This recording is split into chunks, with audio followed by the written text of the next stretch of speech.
I know it was not an ordinary retreat. This is our first retreat outside Cebu province, and the only one where we experience community immersion. Still, I am not sure what to expect. We have little time, but we have so many stories to uncover. In a blink, this will become a memory. Our hope is, for both us and our families to visit, that this journey will give us a new meaning of life. Pangandoy sa Payag, a Byaheng Bosco documentary special. We started a slow morning that day, a metaphor for what life is in the province. We know that even before the sun rises, the farmers have started their long day. Carrying excitement and varied expectations with our small gift packs and simple tokens for the families, we follow the trail in a 15-minute hike mid-morning, while the farmers are already in their last clock before their oro. A Hiligaynon word used in the farm to signal a break or time for rest. Some would say it came from an English phrase, "oh rest," but for the farmers, it is just a quick timeout from the sun for yet another long toil. Our trail up is simple, yet we follow the steep slope, slowly ascending but abruptly changing. For many of us who are not used to this physically demanding way, we can only catch our breath as we pause for the scenic view and warm people that seem to hug us like a weighted homecoming.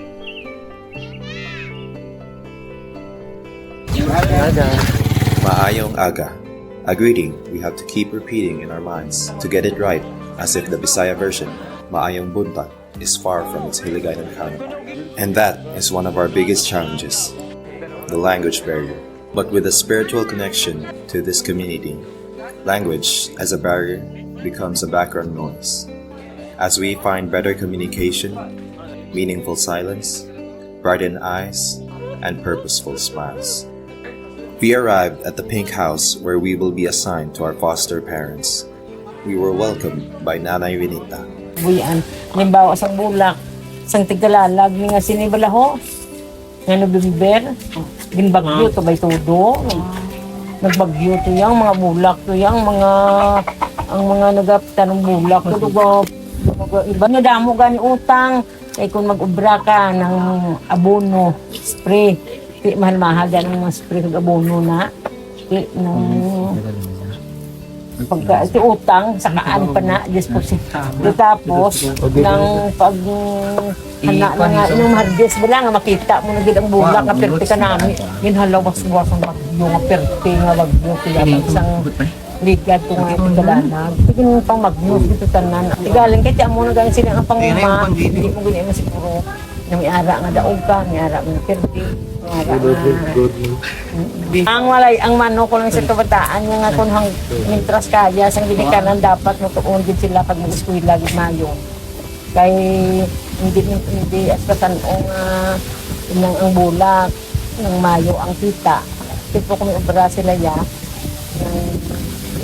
sila magpapilma sila pagpangat. Muna nga vertigato kami yati. Gitinguwa, gitlo maka-eskwila. Kailangan kasi kami sa una, why kami sa una naka-eskwila nga nakapadayon. It was very eye-opening to say the least because they really shared on how they got to where they are today. It really showed me how lucky I was and that if you take care of the people around you, soon they will also take care of you.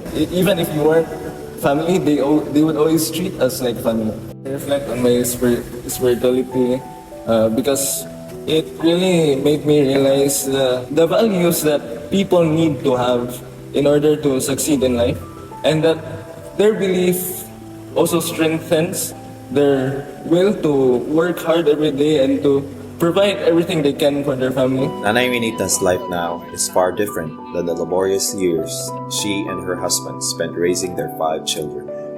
It was their belief in education that turned their lives into better secured than many of their neighbors. But unlike Nanay Renita, just few yards across the pink house, Nanay Juliet and Tatay Lando had a different fate, even if both shared a high regard for education. Ang isa to ka bata, may bata pa ko nga isa nga laon. Hindi pala inom. Huwag isa nakapangasawa sa nung isa na. Tapos ang isa na asawa, ito ba naman siyang bayad eh. Mga tatlo nga bata, dahil ng isa, ito sa boss, tapos ay isbilas, college, nagpangasawa, ito yung pagkayaan ko lang, medicine siya, swerte. Huwag kung may himo kung umang ila gusto. Kaya kung himo lang gusto ang piskulaan ko, hindi sila. Hindi naman Japon na gusto ko magdagdag sila kay lakad lang, hindi man pikado. Subong ko ay kaya alam. Sa duta, ako lang malas ng trabaho para sa amon. Diba ay kami kuskwila mo. Sila kami nanay, elementary lang din kutob. Subong nagpigado sila ni nanay. Subong nga mga bata, tayo kuhan ko man yung mag-eskwila. Kaya ang mula nito lang bulak, kung damo ka bulak, kaya mag-eskwila. Kuhan lang din mag-eskwila. Di karoon kayo ba, mas lang nagtulutong. Siya sila ng mga pangasawa.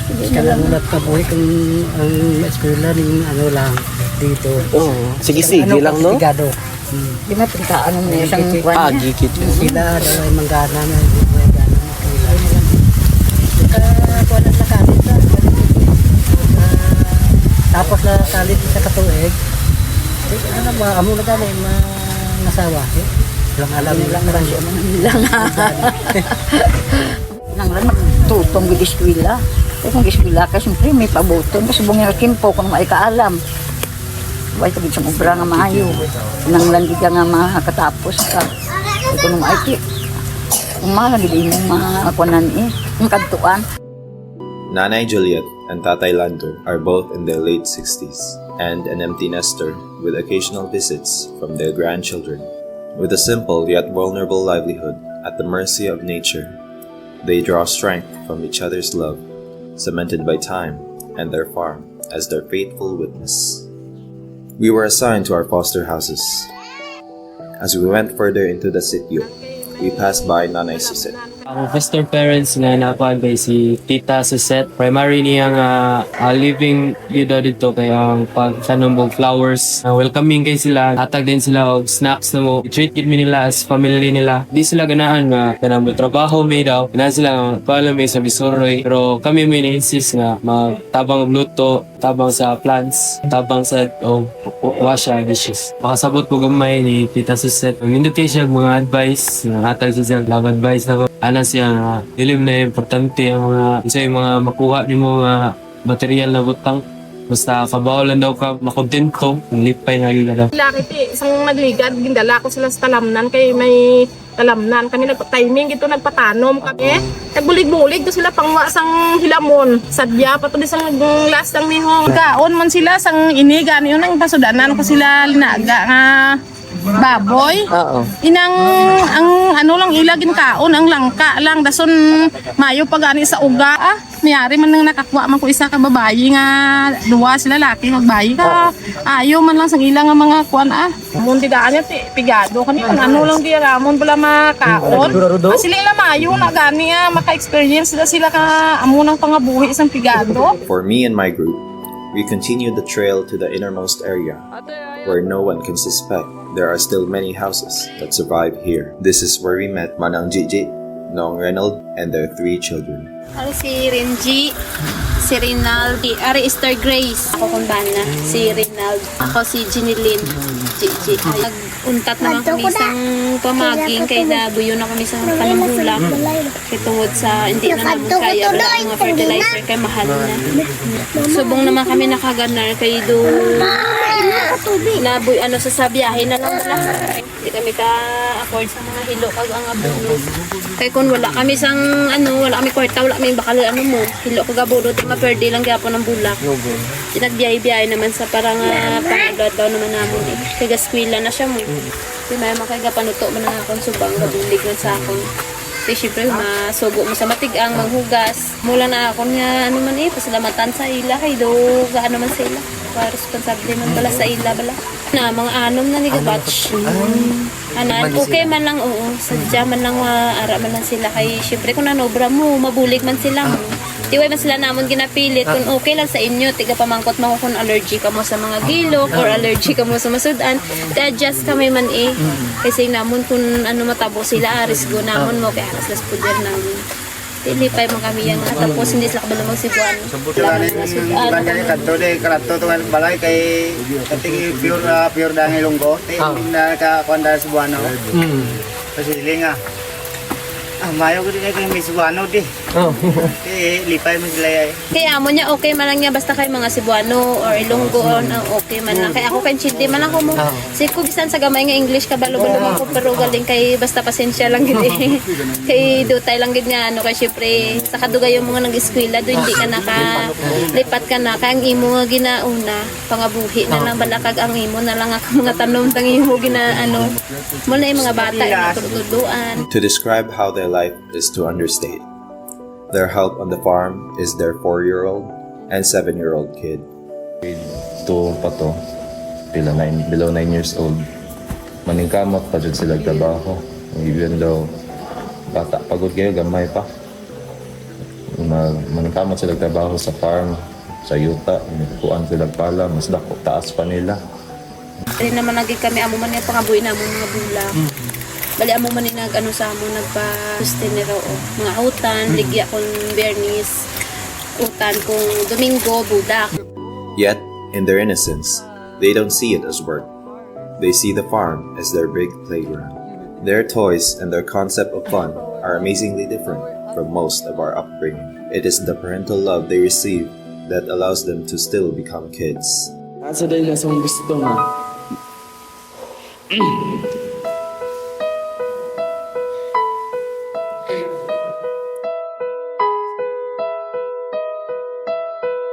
Nga na akong pamilya. Kailangan mo magkahiusa. Kay natin mo na nila siya nga buo dyan sila. Dili, unlike sa akong pamilya, mga nagka-dugay, nagka-iyo. Bagbuwag siya ba?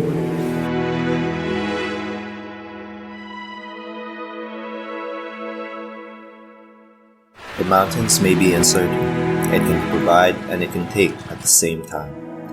But it is the reliable, tender home that Reynold and Renji can depend on as their greatest treasure. In few months, their harvest will be brought down land for different peak seasons of their livelihood. Tigkalalag, Paskwa, Bagong Tuig, and Valentine's Day. Ang sini naman, sige-sige na naman bisan gudlay, bakin to kami, taklan naman. Layo pa rin, no? Oo, kay kung di kami mag-ubra, wagi kami gasto si eskwela, sa amon mga sulod balay. Kasi naman nagwantahon ta lang kay gagmay pa sila. They were generous enough to also share with us how they enjoy the gift of nature as a reward for a day's work. Farm life is familiar to me, but for this family, it is their reality, their life. For us to share a day with them is something that we will regard as sacred experience that in a way, we will be part of their childhood story.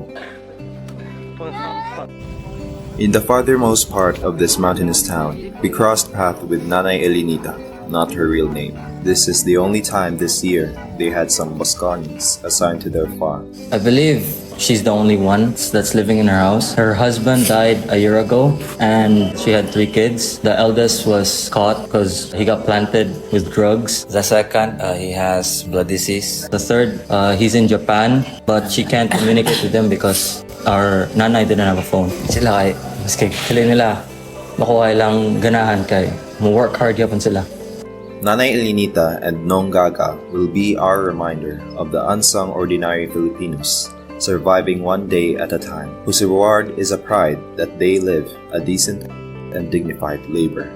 I have learned so much from listening to your stories and experiencing your life as a whole. Even if it was just as simple as cutting the roots off the stem of a flower, it gave me so much insight on how hard your life truly is. You and your family worked so hard to provide for one another. Thank you, and I hope you are well. Words can't express how I really feel about their endearing personality and culture over there. You really feel welcomed, and I just want to thank them for welcoming us, offering us the chance to lag. Of course, we go to the waterfalls guided by their children. And, I kind of feel guilty that I couldn't do as much for them, but it's what they wanted. And of course, you could really feel their sense and identity as parents. And all I want to say is, Mama Duday and Papa Rino, maraming salamat yun. Makita ay taliwat. I hope na mainumduman pa ko ninyo. Yeah, I hope na dako kong tabang na hatan. Yeah, I wish you well sa inyong family. I hope na inyong tulukan na kayo mag-grow healthy, makasupport sa inyong family. Nay o Gaga, thank you sa pag-take care na mo, maski kadayo tra ito. Thank you sa pagpakaon na mo, even though kaning pilian kami yan, inyo pa may gipalitan og sardinas. Thank you kayo. Fully abundant inyong kaning harvest. O daga mo babaligya, o halong pod mo. Siguro for the kids nga anak ug apo ni nanay, your nanay really loves you so much despite her age. Kay murag ang top priority good is you, the kids. She's there working hard for you guys. So hopefully sooner or later you'll be successful in whatever you plan on doing and achieving. Kay I'm sure your lola would be really proud of you guys for you to be able to repay her in the future. Hi, Tita Suset. Salamat kayo sa tanan bisag sa usa lang na to kadlaw nga pagkuyog. Imo ming gi-treat as family nimo, i-alagaan mi nimo, i-treat mi nimo as imo na sa mga anak. Itudloan mi nimo daghan kayo nga butang nga pag-upusan na mo nakatangnan. Hi, Kabruski. Hi, Ate Je.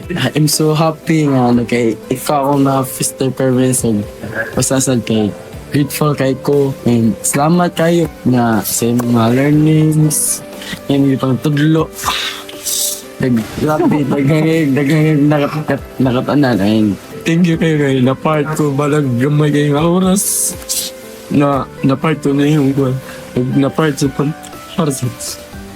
Hi, hi Ate Kuya. Papasalamat ko sa inyo na gigaydan mi nimo tarog unsa ang mga buhaton nun sa mga farmer niya. Padayon lang yapon mo ay believe ko sa inyo ha kay bisag dili pirmi ang income sa inyo mabarog ninyo inyong family nga tarong og ganang makapakaon nimo imong pamilya bisag dili kayo dako ang income og padayon lang. Hi, Fiarino and kay mga sawa ug sa mga anak sa ni Gab. Salamat sa tanan and thank you sa pag-welcome mo na i-treat nyo na part sa inyong family and thank you sa mga nakatunan na po, mga advice yung gihatag bisag kadiyot perkuyog then na-feel nyo na po nga part ko sa inyong family. I promise nga buwisita ko nyo po hon. May their story and many more stories we have not covered transcend to other lives that somewhere in the humble covers of the mountains there are families worth sharing our moments with. And that's what makes the Bosconian experience. To bond a strong brotherhood within and to extend the family spirit to the community that we never know we needed to encounter.